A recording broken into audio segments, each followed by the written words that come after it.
Assalamualaikum warahmatullahi wabarakatuh.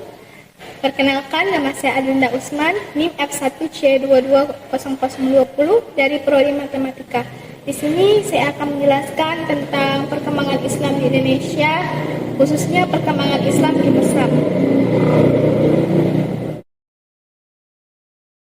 Agama Islam diketahui berkembang sejak abad ke-13 hingga sekarang di Indonesia. Lantas, bagaimana teori masuknya Islam ke Indonesia? Yang pertama, ada teori Gujarat. Dalam teori ini diceritakan Islam masuk ke Nusantara pada abad ke-13 dari pedagang India Muslim. Teori ini berkembang dari penjelasan dari Universitas Leiden yang mengatakan bahwa asal-muasal Islam dari Gujarat dan Malabar.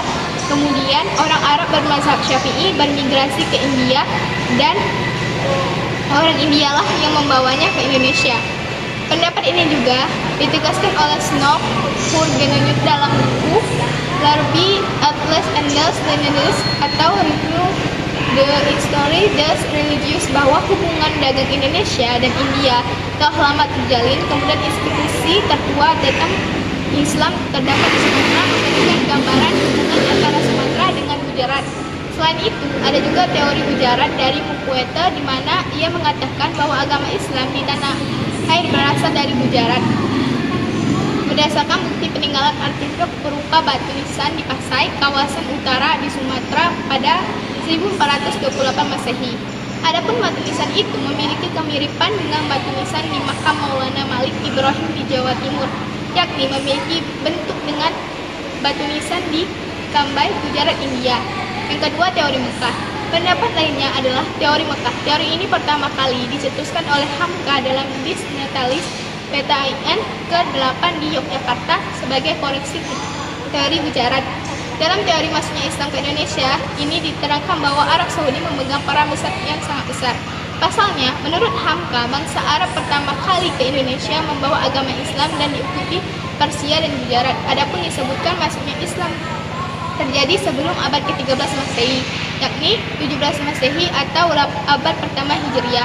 Hal ini dibuktikan setelah wafatnya Rasulullah SAW pada tahun 632 Masehi, di mana kepemimpinan Islam dipegang oleh para khalifah.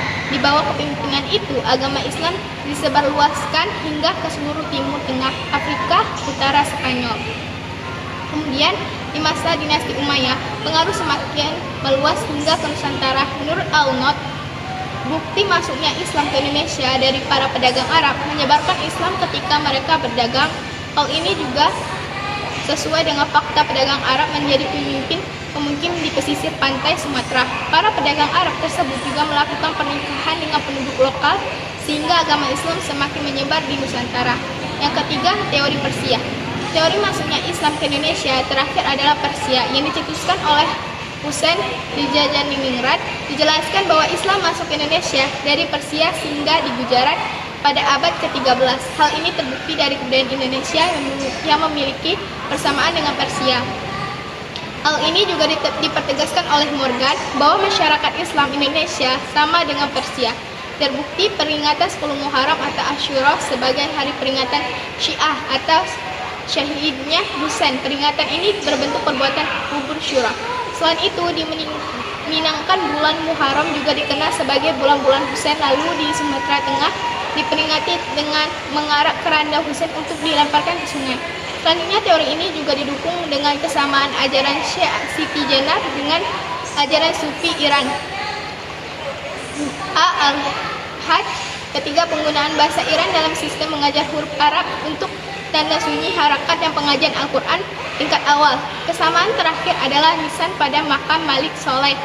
Di pasar dari Gujarat terdapat pengakuan umat Islam terdapat mazhab Syafi'i daerah Malabar. Masuknya ke Indonesia pada abad ke-7 atau ke-8 Masehi yang bertepatan dengan abad ke-1 atau ke-2 Hijriah. Rute yang dilewati adalah jalur udara, utara, dan selatan. Proses penyebaran agama Islam di Indonesia dilakukan dengan cara yaitu melalui perdagangan, perkawinan, pendidikan, politik, kesenian, tasawuf yang semuanya mendukung meluasnya ajaran agama Islam. Yang pertama, perdagangan. Pada abad ke-7 Masehi, bangsa Indonesia kedatangan para pedagang Islam dari Arab, Persia, dan India. Mereka telah ambil bagian dalam kegiatan perdagangan di Indonesia. Hal ini konsekuensi logisnya menimbulkan jalinan hubungan dagang antara masyarakat Indonesia dan para pedagang Islam. Di samping pedagang, sebagai orang Muslim juga mempunyai kewajiban berdakwah, maka para pedagang Islam tersebut menyampaikan dan mengajarkan agama dan kebudayaan Islam kepada orang lain.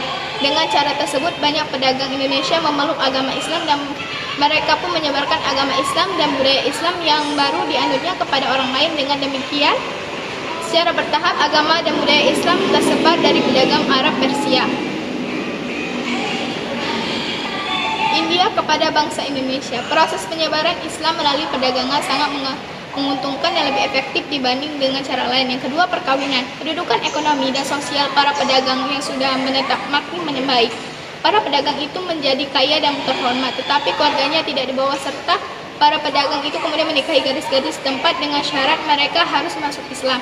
Cara itu pun tidak mengalami kesulitan, misalnya perkawinan Raden Rahmat atau Sunan Ampel dengan Nyai Gedai Manilah, putri Temnewah Wilaktite, perkawinan antara Raja Brawijaya dengan Putri Jompa yang beragama Islam, kemudian berputra Raden Patah yang pada akhirnya menjadi Raja Demak. Yang ketiga, politik. Seorang raja mempunyai kekuasaan dipengaruh yang besar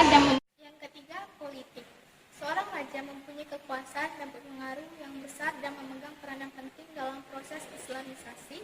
Jika raja sebuah kerajaan memeluk agama Islam, otomatis rakyatnya akan berbondong-bondong memeluk agama Islam. Karena masyarakat Indonesia memiliki kepatuhan yang tinggi dan raja selalu menjadi panutan rakyatnya. Jika raja dan rakyat memeluk agama Islam asalnya demi kepentingan politik, maka akan diadakan perluasan wilayah kerajaan yang diikuti dengan penyebaran agama Islam. Yang keempat, pendidikan. Perkembangan Islam yang cepat menyebabkan muncul tokoh ulama atau mubalik yang menyampaikan Islam melalui pendidikan dengan mendirikan pondok-pondok pesantren, dan di dalam pesantren itulah tempat pemuda-pemudi menuntut ilmu yang berhubungan dengan agama Islam, yang jika para pelajar tersebut selesai dalam menuntut ilmu mengenai agama Islam, mereka mempunyai kewajiban untuk mengajarkan kembali ilmu yang diperoleh. Kemudian masyarakat sekitar, yang akhirnya masyarakat sekitar menjadi pemeluk agama Islam. Pesantren yang telah berdiri pada masa pertumbuhan Islam di Jawa antara lain pesantren Sunan Ampel, Surabaya didirikan oleh Raden Rahmat atau Sunan Ampel, dan pesantren Sunan Giri yang santrinya banyak berasal dari Maluku. Yang kelima, seni budaya. Perkembangan Islam dalam melalui seni budaya seperti bangunan masjid, seni pahat, seni tari, seni musik, dan seni sastra. Cara seperti ini banyak dijumpai di Yogyakarta, Solo, Cirebon, dan lain sebagainya. Seni budaya Islam dibuat dengan cara mengakrabkan budaya daerah setempat dengan ajaran Islam yang disusunkan ajaran tauhid yang dibuat dengan sederhana, sehalus dan sedapat mungkin. Yang keenam, tasawuf. Seorang sufi biasa dikenal dengan hidup dalam kesederhanaan. Mereka selalu menghayati kehidupan masyarakatnya yang hidup bersama di tengah-tengah masyarakatnya. Di para sufi biasanya memiliki keahlian yang membantu masyarakat dan menyebarkan agama Islam. Para sufi pada masa itu diantaranya Hamzah Pansuri di Aceh dan Sunan Panggung di Jawa. Dengan melalui saluran di atas, agama Islam dapat berkembang pesat dan diterima masyarakat dengan baik pada abad ke-13, dan ada pun faktor-faktor yang menyebabkan Islam cepat berkembang di Indonesia, antara lain: yang pertama, masuknya Islam hanya dilakukan dengan mengucapkan 2 kalimat syahadat. Yang kedua, tata cara beribadahnya Islam sangat sederhana. Yang ketiga, agama yang menyebar ke Indonesia disesuaikan dengan kebudayaan Indonesia. Yang keempat, penyebaran Islam dilakukan secara damai. Bagaimana Islam berkembang di Mersam? Di Mersam ada Masjid Rahmatullah. Masjid Rahmatullah merupakan masjid tertua di desa Mersam. Masjid Rahmatullah dibangun pada tahun 1982. Masjid Rahmatullah berada di Kelurahan Kemang Paseban, Kecamatan Mersam. Dahulu Wali Songo atau Wali Sanga dikenal sebagai penyebar agama Islam di tanah Jawa pada abad ke-14. Mereka tinggal di 3 wilayah penting pantai utara Pulau Jawa, yaitu Surabaya, Gresik, Lampung, dan Tuban di Jawa Timur, Demak, Kudus, Muria di Jawa Tengah, dan Cirebon di Jawa Barat. Era Wali Songo adalah era berakhirnya dominasi Hindu-Buddha dalam budaya Nusantara untuk digantikan dengan kebudayaan Islam. Mereka adalah simbol penyebaran Islam di Indonesia, khususnya di Jawa. Tentu banyak tokoh lain yang juga berperan, namun peranan mereka yang sangat besar dalam mendirikan kerajaan Islam di Jawa. Juga pengaruhnya terhadap kebudayaan masyarakat secara luas serta dakwah secara langsung, membuat para wali songo ini lebih banyak disebut dibanding yang lain. Di Pulau Sumatera, ada banyak cerita tentang penyebaran agama Islam yang dilakukan oleh para pedagang Arab yang kemudian bermukim di sepanjang garis laut Pulau Sumatera. Sebut saja Provinsi Aceh, Provinsi Sumatera Selatan, Provinsi Sumatera Barat, dan Provinsi Jambi, di mana jalur perdagangan merupakan jalur sungai, maka Sungai Batanghari di Provinsi Jambi merupakan jalur perdagangan di masanya dan merupakan jalur penyebaran Islam di Provinsi Jambi. Asal Haji Syukur adalah desa terusan di Kabupaten Batanghari, tempat lain seorang yang berpengaruh besar dalam penyebaran Islam di Provinsi Jambi. Haji Syukur atau Guru Syukur. Sejarah berdirinya desa terusan sekitar abad ke-16 datanglah seorang ulama dari suku Kabalen atau Jawa Tengah bernama Singopati sebagai orang berpendapat bahwa beliau berasal dari Turki. Ulama ini sangat terkenal dengan kesaktiannya dan juga sangat alim, sehingga banyak orang yang ingin belajar ilmu agama daripada beliau. Dengan kesaktiannya pula, ia mudah menundukkan musuh atau orang pedalaman yang belum beragama. Setelah beliau berhasil mengalahkan musuh-musuhnya, maka bagi mereka yang mau tunduk padanya diperintahkan untuk memeluk agama Islam, dan bagi yang tidak mau tunduk, mereka diusir. Berkat kealimannya, maka setiap malam beliau mengajarkan ilmu-ilmu tentang keislaman seperti membaca Al-Quran, ilmu-ilmu tauhid, ilmu hukum, ilmu syara, dan ilmu lainnya yang bermanfaat. Setelah banyak masyarakat yang masuk Islam, lalu dibentuklah suatu pemerintahan dan secara langsung diangkatlah Singopati menjadi raja terusan yang pertama. Tempat kediamannya diberi nama Kabalen. Itulah sebab namanya terusan waktu itu adalah Kabalen, demi mengingat asal keturunan raja, bahwa salah satu bukti bahwa suatu kaum telah memeluk agama Islam adalah dengan mendirikan masjid. Nah, itulah sebabnya nama terusan waktu dengan mendirikan masjid. Masjid Syuhada adalah masjid tertua di Kabupaten Batanghari. Ia pun terletak di desa terusan, didirikan pada tahun 1916.